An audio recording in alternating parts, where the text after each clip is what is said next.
Let's get right to a number of breaking stories. President Assad gave a speech today in Damascus. What is the current situation in Syria, and what can we expect in the next few days?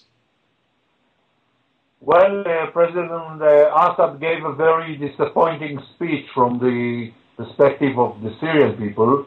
He offered no concessions, no real reforms, and suggested no understanding to the complaints of the people demonstrating and protesting in numerous Syrian cities.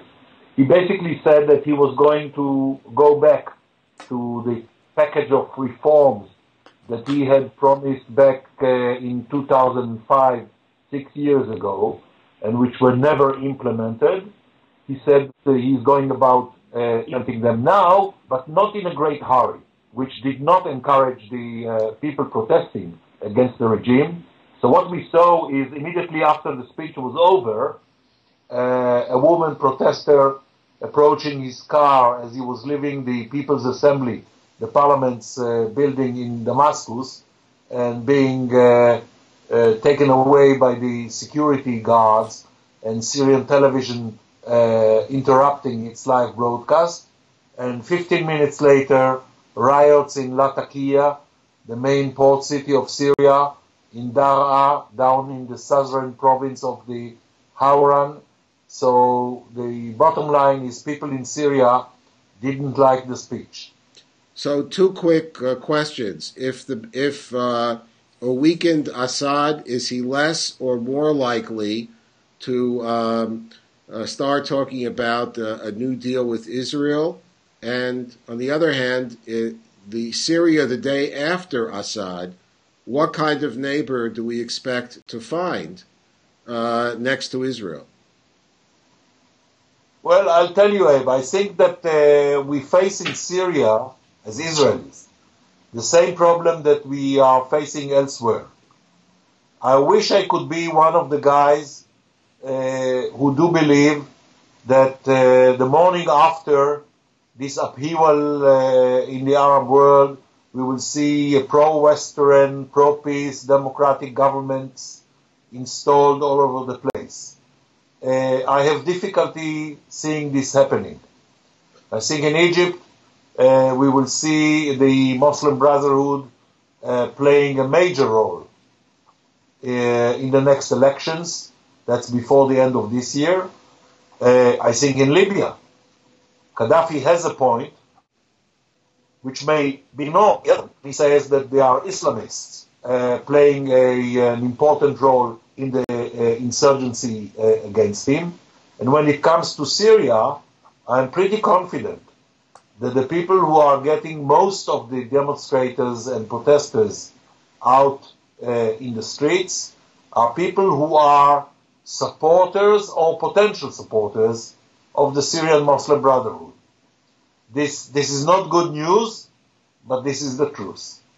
And if we could move rapidly around Israel's border neighbors, Jordan, we've seen more and more demonstrations out in public. What is the king's challenge ahead of him, and how does that impact on relations with Israel? Well, the king has taken a decision quite some time ago, cool down his relationship with Israel. So we have an ongoing relationship on security, which is going fine, on water, which is mainly Israel supplying Jordan with water from the Lake Galilee, etc. This is all going fine. Other than this, relations are at the freezing point. The king, for example, has nominated as chief of the royal palace somebody who refuses to talk to Israelis, Mr. Khaled Karaki. There are demonstrations ongoing in Amman, not big ones, not huge ones, not very violent, but there is a certain sense that the palace in Amman is besieged somehow, And the king is trying now to have sort of what national with the different opposition parties. I would say that as long as the Palestinians, who form a majority in Jordan and certainly in the capital Amman, do not feel confident enough to confront the security services, the army, and the palace, as long as it's going as it is now, the king is in a position to control it. The uncle of King Abdullah, and he has allowed himself yesterday to come out in public in a television interview in Jordan, criticizing the way the king was handling the demonstrations. I think that when we get to a point where the uncle criticizes his nephew in public about these demonstrations, that's very telling. That's remarkable. Because clear revolution in the making. Wow, that is quite dramatic development. One area which has been quiet till now has been Lebanon. How does Hezbollah fit into this whole changing scenario? Hezbollah is watching what's going on in Syria. It has a major impact on Hezbollah, and Hezbollah is very attentive to the fact that in many of the demonstrations in the different Syrian cities, people are screaming no to Iran, no to Hezbollah. And Sheikh Nasrallah doesn't like it. But they are keeping low, and they are waiting for the indictments of the International Tribunal, which is their main priority now. So they are keeping very quiet and trying to lie very, very low. On the other hand, Hamas-controlled territory is seeing missiles reaching as far as Beersheba. So how do you explain the disparity in terms of tactics on the other part of Israel's border with Gaza? Yeah, I think Hamas has imposed again a sort of an unannounced, undeclared, de facto ceasefire with Israel. Hamas is not interested in having a second round of cast-led operation with Israel. They had trouble with the Islamic Jihad, an organization which is being built, encouraged, armed and supplied by Iran, the same as Hamas, but as a counterweight to Hamas. And we have again a sort of a de facto armistice ceasefire along the Gaza Strip. So do you think it will be quieter?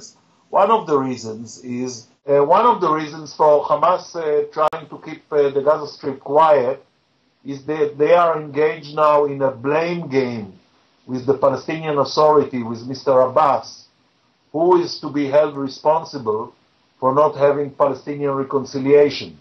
And this is taking much of their time. The bottom line is, Hamas believes that there is a big change in Egypt. Hamas believes that the Muslim Brotherhood are going to play a main role in the next Egyptian government, and when it comes to it, the next Egyptian presidential elections. They think the Egyptian part of the blockade on Gaza Strip will be removed, and they have no interest in seeking a confrontation with Israel before that. Okay, the final question are the two recent terrorist attacks. One, the Fogel family in Itamar, and the other, the explosion across from one of the main busiest thoroughfares in Jerusalem that killed a British tourist and wounded so many other people. Are there any leads as to who was behind them, and have the perpetrators been caught? I think that they have leads on both cases. I think that they were doing over the past 10 days or so, they've made certain arrests in the West Bank, some of it in cooperation with the Palestinian Authority security services, some without. I do not believe it's going to take too long before they get the perpetrators. Thank you,